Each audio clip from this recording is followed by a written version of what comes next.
Okay, cool. Awesome. All right. Okay, we're recording. All right. Hello.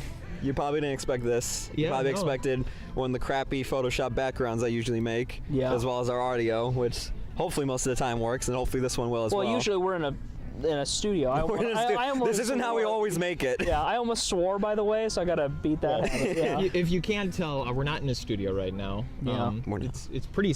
Yeah, it's pretty spacious right now. That's because this is during our college's couchathon. Yeah. So we're on this couch for 18 hours. 18 hours. Yeah. So Trying to win Bulls, Blackhawks tickets, or Hamilton. Yeah. Oh yeah, Hamilton. Hamilton. Hamilton. If we win yeah. the Hamilton tickets, we'll do a review of it. Right. But right now, it's not Hamilton. It's not Hamilton, no. But it is something that starts with an H. It is. And an A. And an A. And an A. Well, H and A. H and A. It's a ha. Halloween. Ha. It's a ha. It's Halloween, the 2018 film. Jack, Yeah, the best you're comedy going to be in of this the year. video. I need you to pass me my laptop because I'm quite comfortable. I'm sitting. Oh, he's our tech boy. Everybody say hi to Jack. Hello, Jack. I don't know if Jack was in frame, but Maybe Jack's a not. great man. All right. Yeah, no, we are reviewing Halloween 40 years after the original John Carpenter classic. We now have another installment to the Halloween We franchise. have what people are saying a proper sequel, not the 18 that we got with this franchise. Yeah. No, Yeah. I should probably preface by saying I have not seen any of the Halloween movies, not even the original. Neither have I. So Okay, I will. so I'm the only one that's seen the original, Yeah. the one that John Carpenter made. Yes. Not the Rob Zombie crap. No. Okay. Yeah, no, but I think that's good for the context of this movie, especially Okay. because it seems like you follow the main characters as they find out who Michael Myers is, or Yeah. like they only know of Michael Myers as the. And that's good too, because this is something I want to bring up in the review was how did you guys perceive it? But we'll bring it up later. It was just something I was wondering the entire time when watching it. It's like, okay, I know the history Laurie Strode has had with Michael Myers. Yeah. You guys just know it from pop culture, obviously. Yeah. So I was wondering, like, watching that the entire time, and when reoccurring characters show up again, like the sheriff Yeah. from the first film. But I'll give like a general plot synopsis, and we'll just get right into Sounds it. good, yeah. All right. This will probably be the only time you'll ever see our faces, unless if we get really good equipment. By the way, if you're thinking like this is gonna be the new format, it's not. This is a Variety Viso special. Yeah, So. it's a Halloween special. All right. So yes, this takes place 40 years after the first event of Halloween. Directed by John Carpenter, releases 1978. It does star once again Jamie Lee Curtis returning as Laurie Strode. She's basically suffering from PTSD after Michael Myers basically attacked her back in '78, and so she's dealing with that. And you find out that she raised a family to basically try and prepare for whenever Michael Myers would ever break out. That's been her like whole goal this entire time, is to prepare for whenever Michael Myers will return and eventually just kill him one day. Yeah. Meanwhile, at the asylum that Michael Myers is being held at, a journalist team is trying to investigate the story on him. Eventually, as Michael Myers, as they're investigating, they actually find out Michael Myers is being transferred to a different prison.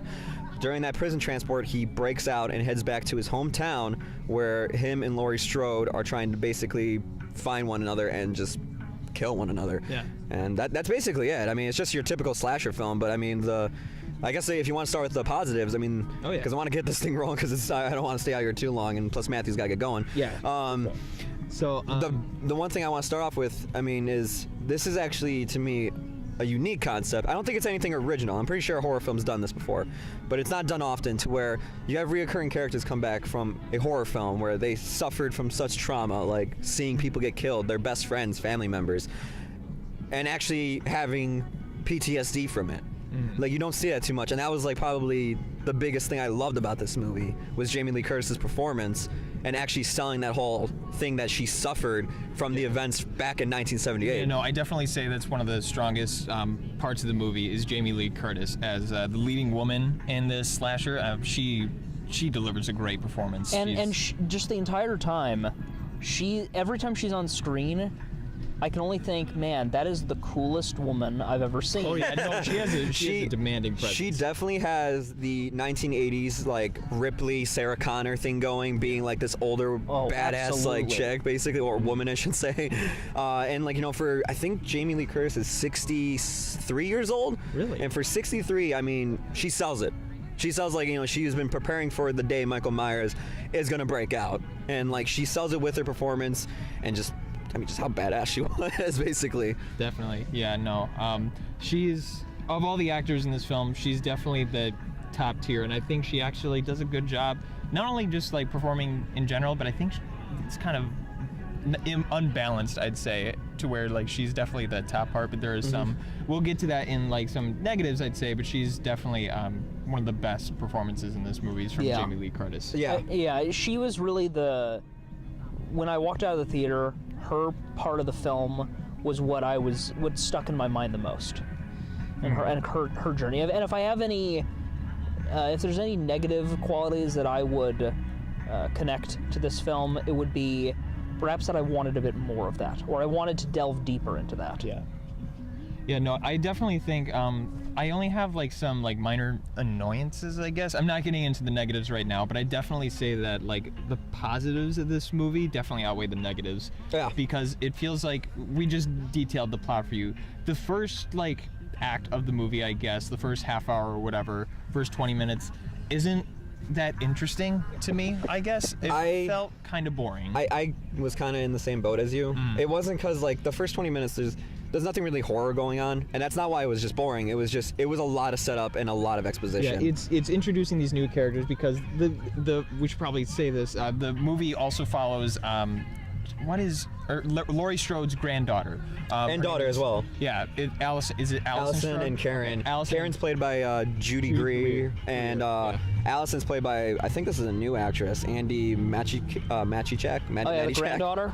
Yeah, the granddaughter, Allison. Yeah, can I say, and I'm probably gonna take the position of being a bit more critical in this review, but I thought her entire like role in the film was kind of pointless. Which one? The granddaughter. Okay, I don't know if I completely agree with it. I will say she wasn't that. I don't know. She's not the most interesting character, I'd say. She's definitely one of the weaker ones. I definitely wanted to get a bit more of a feel for Karen, Judy Greer's character, because that is probably, I don't know if I want to get into my negatives right now, but I will say that Judy Greer is kind of like the not so great part of the movie, either because she doesn't have like a lot of character to work off of, or they don't give her enough character to work off of, and it's not until like the very end she makes this huge decision where like all of a sudden like, oh my god, she gives this great performance. To me, it's an opportunity they missed out on with this movie too, because Judy Greer's character is the daughter of Laurie Strode that actually lived with Laurie Strode. What's her character name again? Karen. So Karen actually lived with Laurie. She had a terrible childhood to where every day like Laurie basically taught her where to hide if Michael Myers were to show up, how to kill Michael Myers if he were to show up, and everything. And it's just like, you don't really go into that too much. That part, yes, it got brushed under the rug, and that's that's a shame because I wanted to see a lot of that. And it was just quick exposition the entire time. It was quick exposition. It was like, you want to know what childhood I had? This is what childhood I had. I learned to shoot. Just laid out. She literally, they just put up the cue cards and they were like, hey, just read these. Yeah, and every single time she says, I learned to shoot, it cuts to a flashback of her being a child. You see her at a shooting range learning how to shoot and all this other stuff. It was just really it just felt out of place. Yeah. Like, and it's surprising too, because the director of this, this is not his first film. He's made plenty of films before this. He made Killer Joe with Matthew McConaughey, I believe. Okay. However, and I'm wondering if this attests to some of the other issues I have with the film. I know it seems like we're harping on the negatives here, but hold on, just give us a minute. Just Joe with Nicolas Cage, not Killer Joe. My bad. He's made like tons of movies before this, very indie movies, and tons of episodes of television shows such as like Vice Principals, which is how him and Danny McBride, who helped write this. That was a surprise along with David Green, who helped to write this film as well. But this is the first horror film he ever directed. So yeah, no, I think I'll just get my negatives out of the way because I only have like one more. Okay. And that's just that Allison I already said, and I really didn't care for her band of friends. Yeah. Because they feel like the typical slasher movie teenagers are there to party and get murdered. Have sex, party, get murdered. Yeah, no, and that is kind of what happens. Spoiler, it's a slasher movie. I liked two of them. I mean, kind of, but that's because I don't know. Actually, no, I only liked one of them. Yeah. Was Really? it the baby? The babysitter. Babysitter, Okay. yeah. You could say it's a Halloween movie. If there's not a babysitter in it, like people are gonna be surprised. Yeah, no. She I liked her because of her rapport with her child she was babysitting. But other than that, which was a really funny scene, which is awesome that this movie has like these like weird breaks of like dark comedy, and then all of a sudden cut right back to It helps out a lot because the comedy. One, it lowers your guard, and I think comedy, like being implemented in the horror films, this is why I love It so much, is because you implement some really good comedy, it lowers your guard so that when something tragic happens to those characters or to them, you feel it more because they make you laugh. And you know, the one thing is that if you ever want to make a character very like you want to feel for a character, you want to be compassionate towards a character in any movie, a character that makes you laugh, you're gonna have the most compassion towards because they got you to laugh. Yeah. And you seeing them like have like a terrible outcome or be traumatized. It makes you feel for them more. That's definitely why I like the second and third act of the movie much better. Is because of like how they set up these like the characters, and you start caring for them, and they get off immediately. Right. It's a great switch up, which is more. I guess this is kind of like a blanket statement. You know what? Continue with what you're saying. I'm going nowhere. Hold on, before I go anywhere, Matthew, are you done with your negatives? I will say that there were some times where I felt like this film jumped around, like in an almost disjointed fashion. Yeah. So like we were talking about comedy, there was one really great comedy scene, but the scenes bookending it were of a very different tone. Was it when they're talking about the sandwich or whatever? So there are two cops like talking about stuff, but then it cuts right back to right where it was. You don't Yeah. get much out of the scene. It's not like a big Yeah. character development either. They're just talking about the lunch they brought. Yeah. And then it's right back to There were Michael some murdering some scenes that were just pointless.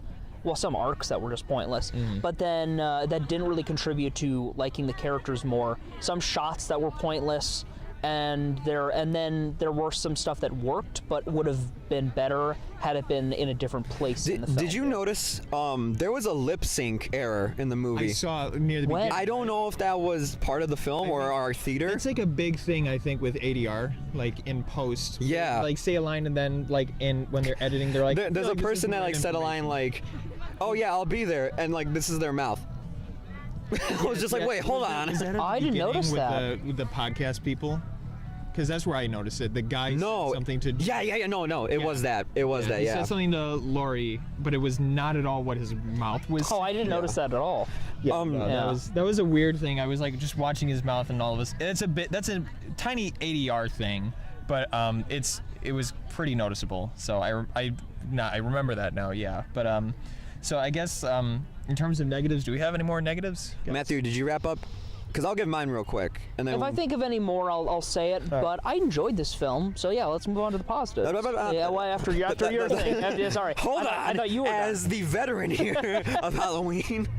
No, some of the negatives I did have was there are some like very awkward moments when it comes to the filmmaking here.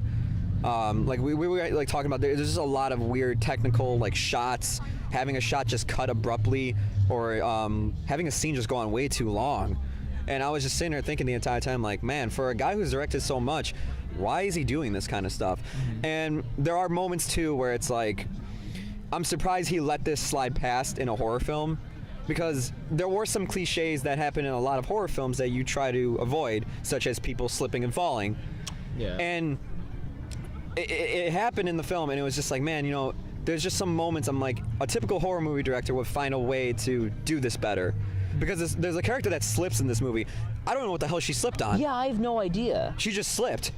It was just like, what the hell? Why? Like, even Alien Covenant had the decency to be like, oh, this is what they slipped on. It's still dumb, but this is what they slipped on. They slipped on a puddle of blood, at least. This person, I don't know what they slipped on. There's just a lot of like stuff that waxed was just like floor, for all those clean waxed floors. For a rookie horror director, it's like you'd think you would know to avoid this, especially since you've been in the game for so long too. The other thing I just did not like was most of the kid actors in this movie. All the high schoolers, other than Allison and the babysitter, I thought just they were not that great of either characters or actors. Yeah. Yeah, there's. Well, okay, I don't the have much guy. to say other than yeah. I will say this: the guy who looked like Barbara from Stranger Things was, was I think a good actor. He was. But He but it's was just, fine. It's just that his character. I wanted to like him, but then he did one thing, and I was like, oh, you know what? I'm glad you're gonna die. There was one more thing too. I forgot what it was. If it comes back to me, I'll remember. Right. But another thing that just stuck out to me in this movie, it's just a little nitpick, was Michael Myers was driving a car, and he's been in an institution his entire life. How did he learn how to drive a car? And it's like, people are gonna say, oh, he did it in the original, but that still didn't make sense in the original. He's been in an asylum like all his life, and like he's just driving a car now. When did he drive a car?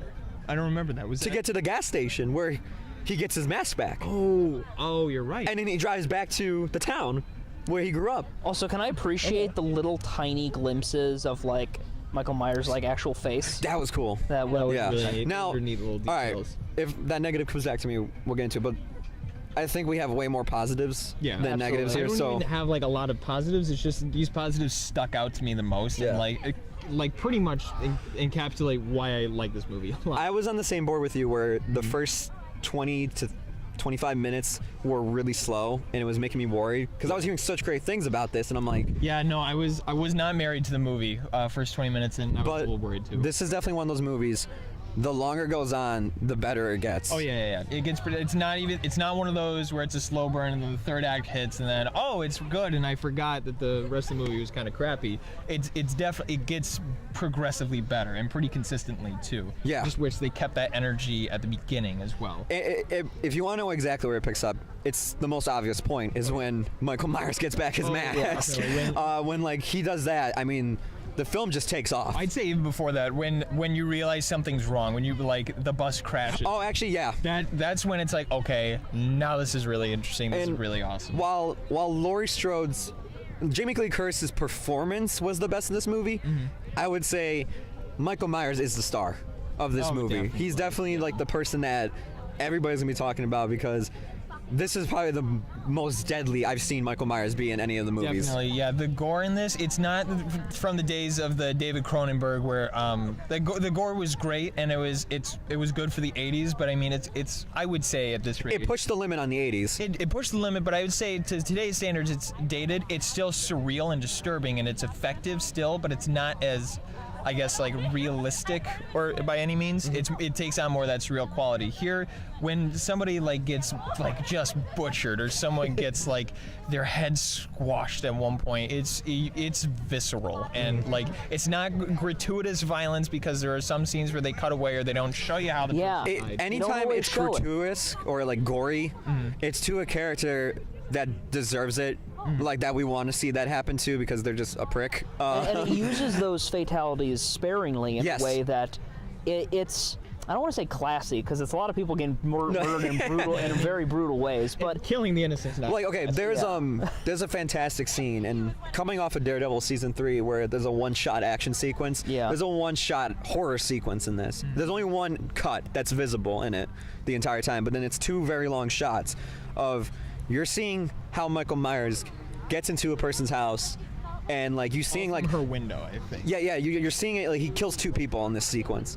And you see how this actually, like, you know, from the killer's perspective in the movie. And it's really interesting to see because you're always just like, how the hell did he slip in there? How the hell did he get by and whatnot? And it's really cool to see that you're just like, It's just as simple as walking in the back door. yeah, like he just does it when you're just doing your daily chores and everything, and just seeing him like grab weapons and all of it being done in one shot just makes it way more intense. And the fact and like how creative they got with it too. Definitely, that's my biggest positive. I think is whenever you see Michael on screen, there's just the sense of helplessness because it's definitely like, oh my God, these people don't even know he's there. He's gonna completely overpower them just because like he's already got the element of surprise. So that's definitely scenes like that where you see this long take of Michael walking around, but the character doesn't know. Those scenes were fantastic. It was great. Real quick, hold on, Jack. Are we doing good on lighting and everything? Like you can see us still? Awesome. Cool. We got the one light in the background here. Oh, fantastic. Go on. Nice. Yeah, so that was like the biggest positive for me. Thanks, Jack. Biggest positive for me was definitely Michael. He has a demanding and threatening presence, and that's great for that's mandatory for your slasher villain. And I'd say another really big positive. It's not cheesy, because it definitely takes off the original. It reinvents itself. The soundtrack is badass. I love it. John Carpenter composed the soundtrack, and he did an excellent job. There's this one scene in particular where I was sold on it, where Michael kills somebody, and then Allison sees Michael for the first time, and there's this heavy riff of a guitar that it's basically the Halloween theme, but with a guitar like heavy riff to it. Oh yeah, and it only riffs like 3 times. You only hear this like one chord play 3 times in this like 20-second sequence, but each time it just sends chills down my back. It was really cool. It made me go back, because John Carpenter has made like 2 albums where he's taken his original soundtracks from Escape from New York, The Thing, and Halloween, and he has actually remade his own soundtracks himself, in like modern day. That's awesome. And it made me go back and actually listen to that when I got home and I was studying last night for a quiz, because I was just like, man, that soundtrack was really good. Matthew, you got anything you want to add? I will say I was very impressed, with the music and all that stuff. There is this sense when you're watching it that it is made by someone who truly respects the original works. Yes, David Green and Danny McBride both came out saying like they're fans of the original, and it comes through beautifully. I felt a similar type of thing. Obviously the quality of the films vary in the comparison I'm about to make. But Ghost in the Shell, the live-action 2017 film, while I will say it was lacking, it's kind of a similar thing to Halloween, where you can feel the passion that these creators have in making a film that harkens back to the source material, and or in this case, just a previous entry in the series. And that, to me, made it truly special. I also just think that the entire final third of the film made the whole thing worth it. Because when it started, I was like, this is cool. As soon as like they started the high school stuff, I immediately lost interest. Like my eyes like darted to the ground, darted to the bottom, darted to the floor of the theater. I was just like, this is gonna be a thing for a while. Minutes, yeah. This is gonna be a thing for a while. Yeah, that's definitely the lackluster part.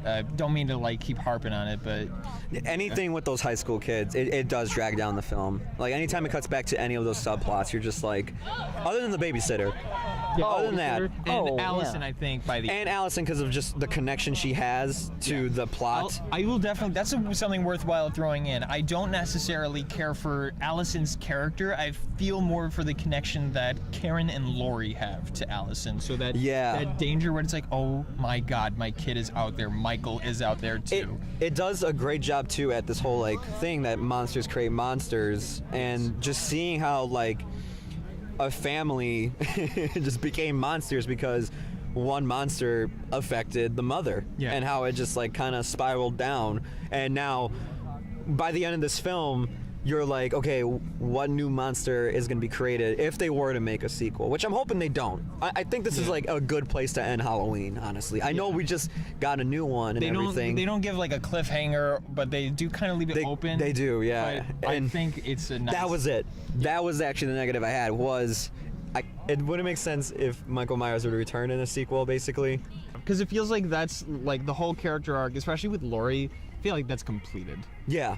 With like leave it open, but also like it's like where do you actually go? Where do you go from here? Because like that's all I'll say. Yeah. So bringing it back would just that would inherently feel like a money grab, because like this has passion to it. But if like you were to do like Halloween, whatever, it can't be Halloween 2. It would be like Halloween again. Halloween's. Halloween's. It would not. It wouldn't have a lot of payoff, because your build-up would just be like, oh, we thought wrong or whatever. Yeah. Oh my God, Michael Myers wasn't. So it wouldn't make sense. It wouldn't make sense. Yeah.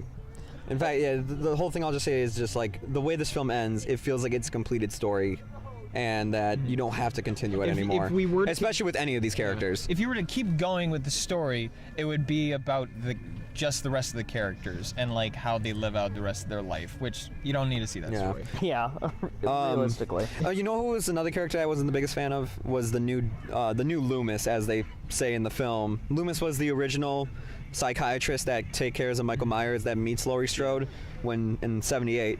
But oh my God, how Luke Billinger is Doctor. Yeah, I think his character is like from Germany or Belgium or wherever, but yeah, no, he's Dr. Sartain is his name. Yeah. And he's I basically kind of liked him. Really? Like him? Just because I don't know, something about foreign mad scientists. I kind of really, liked how It's an old lost trope. I just realized. Yeah, One we haven't and I really enjoyed it. I just thought enjoyed his performance. I just literally thought, I mean, coming off the original, he basically was Loomis, but I did like the little twist they had with his character near the end of the film. That was something that I thought was a nice little touch, but he basically was just a discount Loomis. And I guess that's like, as somebody who's seen the original compared to you guys, Yeah. it didn't bother you guys so much compared to me. No, yeah. I mean, I'll say that for like just the context of this one film, and I think Yeah, let's go into that. Like, Yeah. how did you guys feel like not seeing the first one? Like, how did it, like, you know, did it affect your viewing experience? It kind of did, but I guess that helped me put myself in the shoes of Karen and Allison, I guess, or like any other like young character in the movie, where it's like, yeah, you heard of Michael Myers and you heard about how he killed a bunch of people, but like, I mean, he probably doesn't even exist. So like that's how like I viewed it, was that more of like how this Halloween movie is more of like building off the idea of Michael Myers, less so than like a sequel to Halloween. Yeah. Because I don't have Halloween to go off if I haven't seen Halloween, which I feel like that's a unique take to it, which is like you don't know that Michael Myers exists, but like, holy crap, this guy's real, and oh my God, he's out for blood again 40 years later. With, you know, when you're making this kind of movie, when it's like a 40-year like difference, because what this movie does also, we should have mentioned, was only Halloween 1 was the film that exists. I thought Halloween 2 existed in this timeline, but it doesn't. I was wrong about that. So they knew, like, okay, this is a 40-year-old film. Not many people might remember it, or even though it's a classic, not many people might have seen it either. People know Michael Myers. Yeah, they just know who Michael Myers is. If anything, the Rob Zombie movies, which have a different whole like perspective on everything, that's the thing they might remember the most, since it was just the most recent one. Yeah, so that's how I went into it, was like the fable of Michael Myers like came to life, or came back to life. Yeah. Which is I think that's definitely the tone that they took with it, or like that's the idea they had going into it, because like that's definitely how it felt being delivered from other characters' perspectives.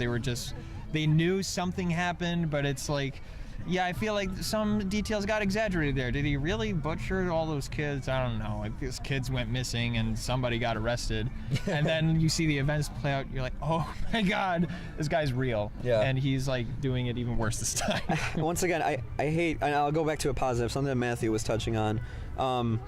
One thing that also bothered me was, and it's just with every horror movie it's set in the modern day, there's a lot of things you have to write out of a horror film, such as cell phones, and the way they wrote out the cell phone in this movie was so stupid to me.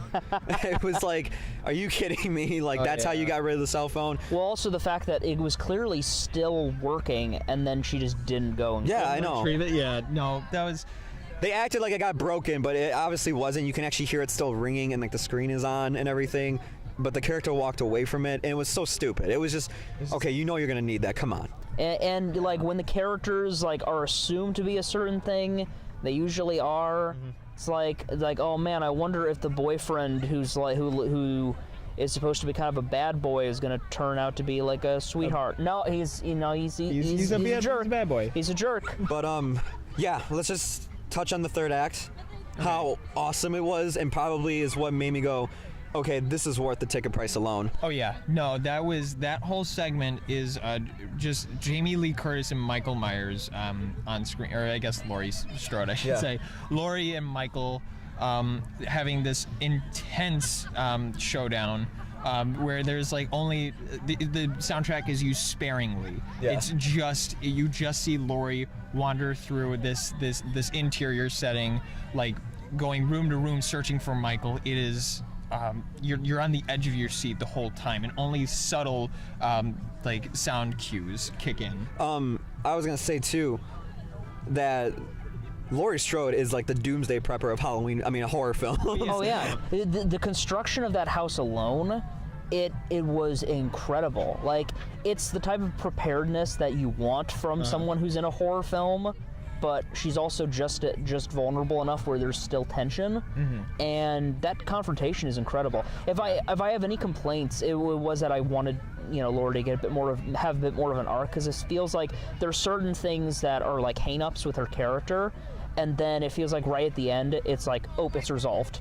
It's resolved. Yeah, it's also because I mean, after that showdown, the movie just ends. Yeah. There's not really like an epilogue or anything like, you know, Yeah. how is everything now later? It's just, nope, we're done. Yeah. I was like, okay. Yeah. So, that's how they leave it open. Is just like, it's kind of over, which is I like it, I guess. But Oh yeah, like, the film is it's not a film that wastes your time. It doesn't outstay its welcome. Yeah, I'd say that.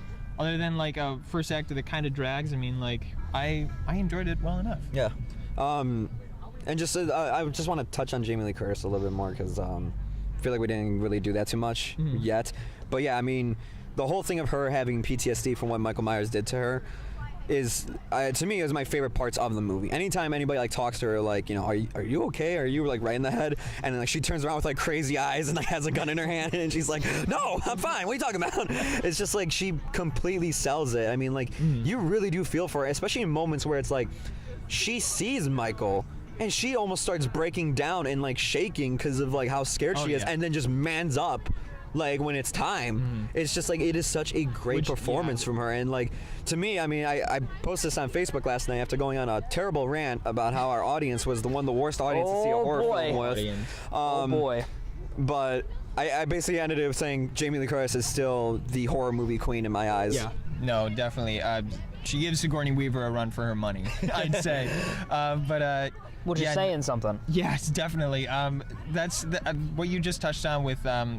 Wish they fleshed that out more with Laurie. I definitely felt the same way with Karen because I like Judy Greer. I haven't seen her in enough. Same here. I wish she had a better role to shine with, and I felt like that there was wasted potential It's like here. at the end is where Is she really? it's like, damn, why couldn't we get more of that? Yeah, because like, right at the end, I was like, you know what?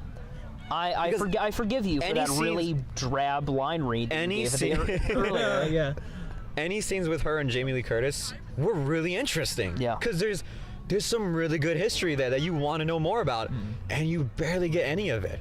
Yeah, I mean, we basically are told that Judy Greer, as sweet of a woman as she is in this film, that she was essentially trained. Like, what was that movie? Hannah was Hannah, it? the little like assassin girl. Yeah, the little assassin girl Mom trained made to me a kill. child She's soldier. basically hit girl, basically. Yeah, no. Yeah, I really wish Judy Greer had a better character to work off of because it wasn't inconsistent. It was just that nothing. I guess if you have like your average blockbuster where it's boring, and then the third act is great, that was her character arc, I would say, because it's just like boring, and then third act hits, and she's like, "Whoa, you're really interesting." So I wish she was fleshed out a bit more. Yeah. Since we're trying to keep this short, you want to just wrap up right here? Yeah. Matt, you can lead because you you were quiet most of this review. I felt like, so I'll let you lead so you can take most of the. Well, it's just because wrapping up. I'm used to in my group of friends being the one who talks the most. So now I have. This is just the universe telling me to take a back seat for a little bit. But I was like, it was like me and Chris would keep going. I was just like, I should let Matt lead. Go. It's easier in the studio because then I can raise my hand, but here it just feels awkward on a video podcast. I don't ever watch horror films in theaters, and after watching it, this was your first one. This was my first one, and after watching it, I don't know why, because I wasn't really that like spooked. There were tense moments, but I was just kind of appreciating it for like cinematography, and which it does well. Yeah. Music. I was gonna say too. I think slasher films you'll be fine with. Yeah. Oh yeah, because another podcast I listened to, they've talked about how they theorize that horror films tend to be where directors kind of test the waters a little bit in terms of like how to do like good camera work and cinematography. Which and is stuff like that. That's funny you mention it because it's one of the redeeming qualities I had for Slender, which I won't touch on this for too long. But I know Slender was generally hated, but there was a really cool hospital sequence where they did these really cool camera tricks, and I appreciated it a lot.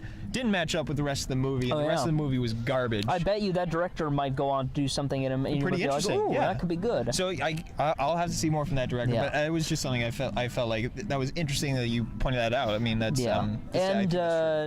So this film, I enjoyed it. While even without seeing a ton of horror films, there were moments where I was like, "Oh, this is this trope and that trope and the other trope." Yeah. But once it got to those last 2/3, those last 2 acts, I was like, this was worth it.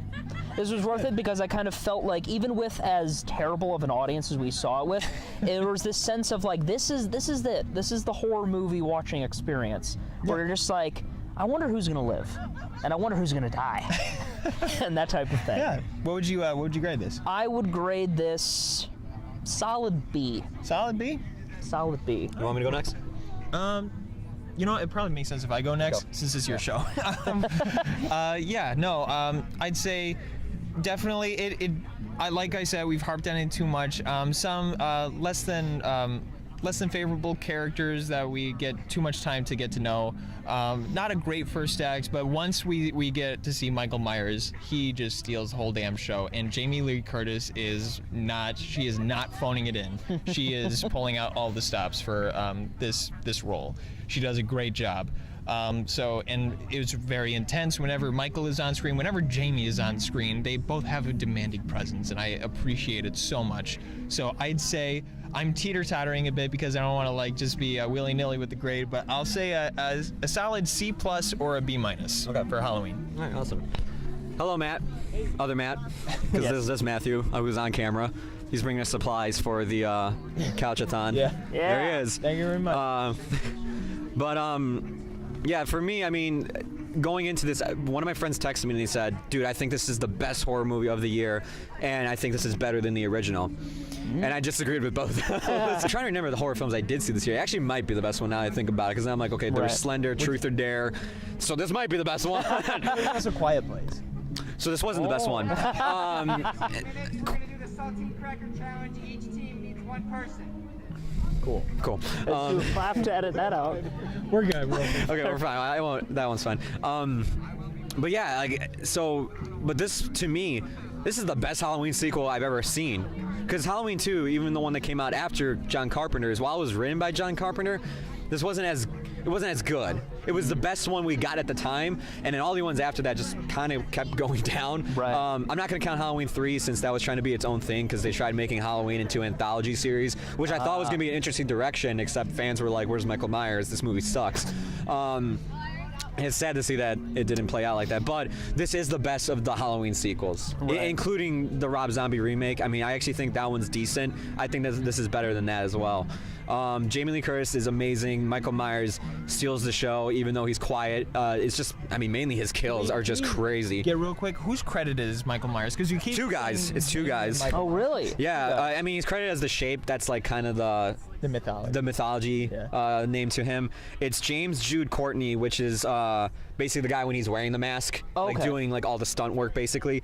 But anytime he's not wearing the mask and you see the glimpses of his face, not a full headshot, it's Nick Castle.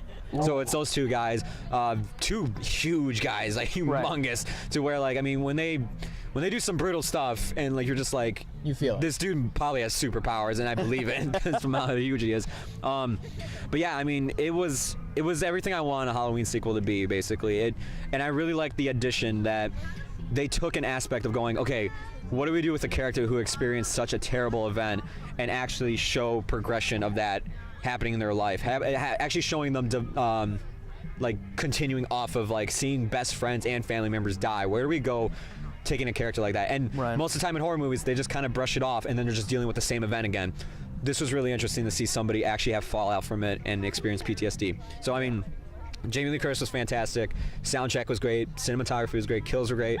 It just had a slow start, and there were just some very awkward moments of just exposition and whatnot, and some weak secondary characters. Yeah. For me, it's a B+. I really liked it a lot, and yeah, I really do think it is the best Halloween sequel of them all. Awesome. All right, so we'll wrap this up right now. Next week's gonna be Very cold. yeah. It is getting cold. Next week's gonna be Daredevil season 3. Yeah, and we're also going to talk a little bit about Castlevania season 2. So yeah, Castlevania season 2 as well. So we're finally touching on television shows for once. The week after that, probably back to the movies with Bohemian. The week after that, possibly Red Dead 2. Possibly. Sorry, there was. God, this is Friday. I'm gonna cry, dude. Oh. Sorry, This will be interesting because I don't know if I'm going to get it immediately. Hopefully, but look, I just spent a lot of money getting Black Ops 4. So Well, you go return that, and you get Red Dead 2. it's digital. Because I was game sharing. I with guess a you friend, can. I guess you can. and I split the purchase. How about you guys split Red Dead? That's a good idea. All right. Yeah. So that's basically, hopefully, our outline that we'll stick with. Nice. Basically, and then yeah. So keep it locked here. Follow us on Twitter @Variety Viso and all that jazz. Thank you again.